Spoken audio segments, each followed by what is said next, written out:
Salutare tuturor, sunt Ștefan, iar astăzi facem un review pe fugă la Oppo Reno 4Z, versiunea chiar și 5G, un telefon de buget, un mid-range care are specificații foarte bune și un aspect la fel de mișto, materiale premium. Și de ce să iei telefonul ăsta în considerare față de, nu știu, un A71, că pe acolo se bate el. Cam cu asta vin cei de la Oppo în concurența lui A71. Pe spate vedem conținutul pachetului, manual de utilizare, declarația asta nu ne interesează, încărcător, cablu de date USB, căști, cheiță SIM și o husă. Imediat vedem husa. Telefonul, cum să zic, husa are așa un sleeve pe ea, are două e-mail-uri pentru că avem două cartele, 8 GB de RAM cu 128 de GB memorie internă și vedem că avem culoarea Dew White, asamblat în China, proiectat de către Oppo. Alte informații nu mai avem pe cutie, doar în partea din față, la fel că este 5G și care 8 GB cu 128. Să dăm chestia asta la o parte. Mai avem logo Oppo pe toate părțile și avem cutia asta foarte Apple-ish, doar că se deschide mult mai repede decât una de la Apple. Aici primul lucru în cutie, o altă mică cutiuță. Asta e husa, o husă simplă din silicon moale, dar e mai bună decât nimic. Aici avem cheița de deblocare SIM în formă de O, care seamănă cu O de la Oppo.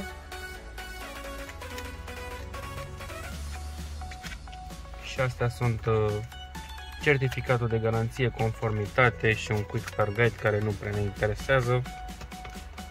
Telefonul e deja desfăcut, bineînțeles. Hai că s-a dus bine și încărcătorul. Deci vedem că este, hai să dau de fapt chestia asta la o parte, 5G, avem ecran de 120 de Hz, o chestie foarte mișto. Aici e peste Samsung. Avem două camere pe față, camera de 48 de megapixeli pe spate, avem ultra-wide, avem 4 camere chiar pe spate. Cam astea sunt informațiile pe care le oferă chestia asta. Cablu de alimentare simplu, alb, USB la USB tip C, mi se pare normal, toate telefoanele din 2021 ar trebui să aibă tip C.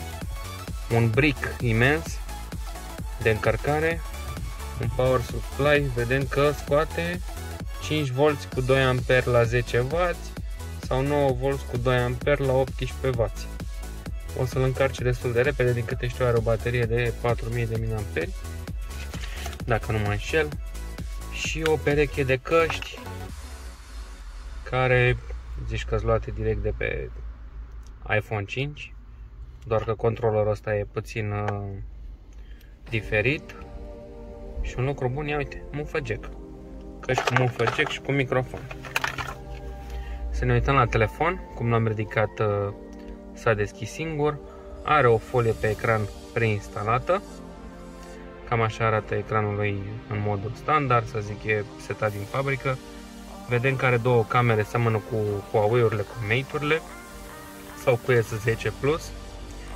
În partea din stânga avem butoanele de volum cu cheița de SIM. Telefonul e așa, să zic, pare un sandwich, pare un biscuit Oreo, dacă era versiunea neagră fix ca un Oreo arăta.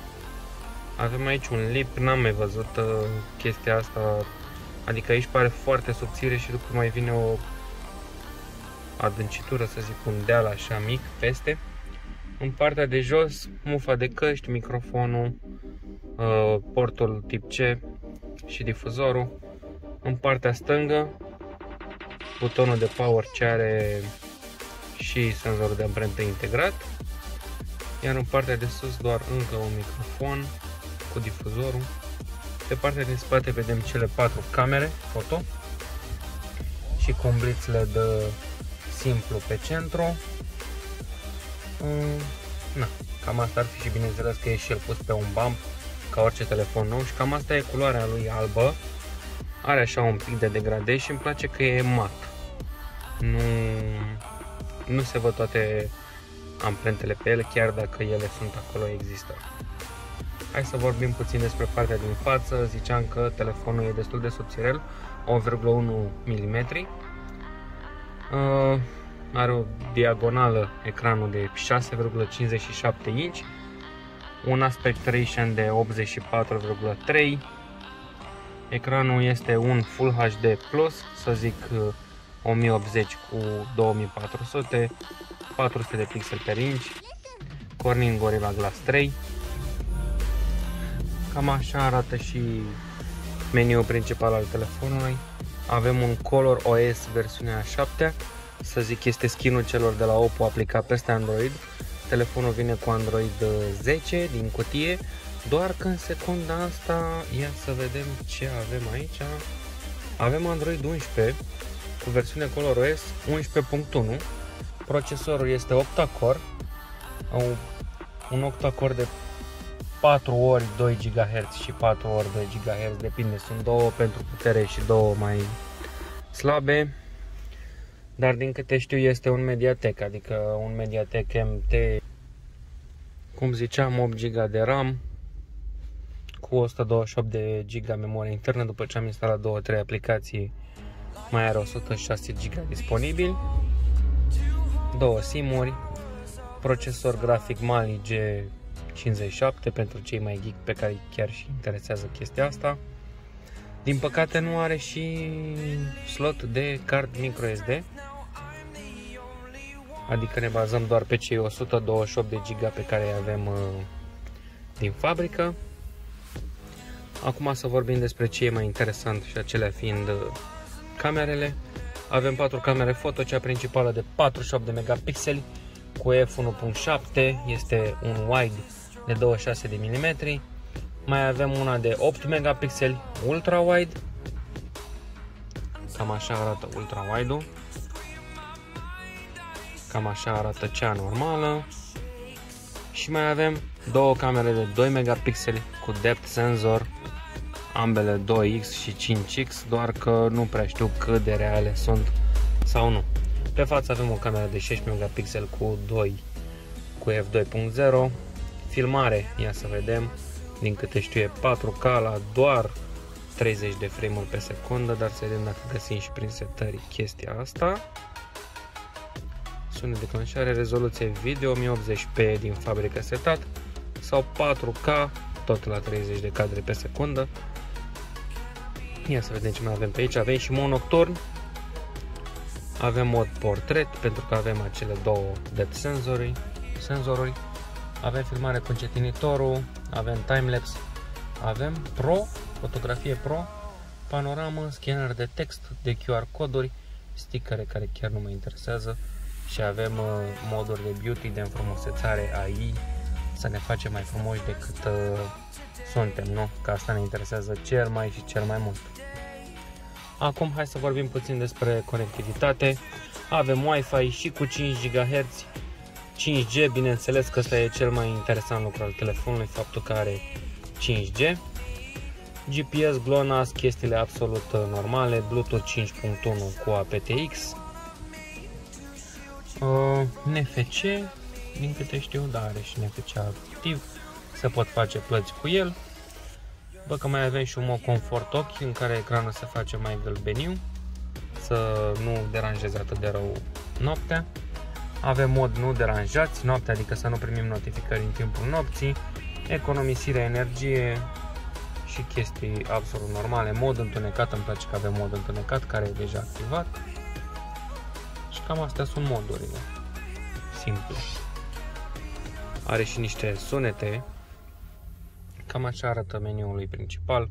Se vede că e destul de umblat la skin-ul original de Android. E Color OS-ul ăsta pus destul de grav peste.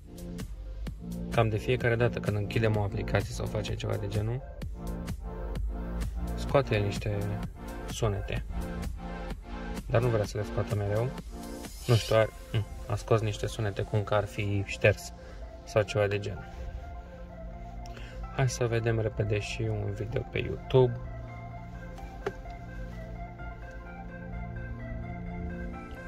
Mai mult ca să-l vedem cum se aude. Dăm drumul la melodie. Mama lui de YouTube non-premium. Se aude doar din partea de jos, da. N-avem stereo. Se aude doar de aici.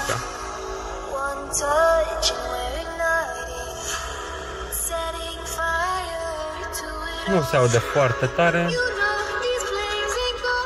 dar se aude decent, se aude clar. Îmi place că se aude clar. Și ia să vedem rapid și un video 4K clasicul Costa Rica, să vedem claritatea ecranului.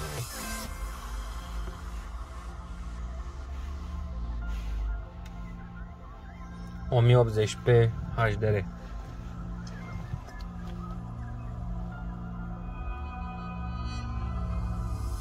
Eu zic că se vede decent, are o claritate bună, chiar dacă e 1080p. Ecranul e destul de măricel, dar nu e exagerat de mare, 6,5 inch. În ziua de azi se fac telefoane și cu aproape 7 inch. Se vede ok, mie mi se pare foarte clar.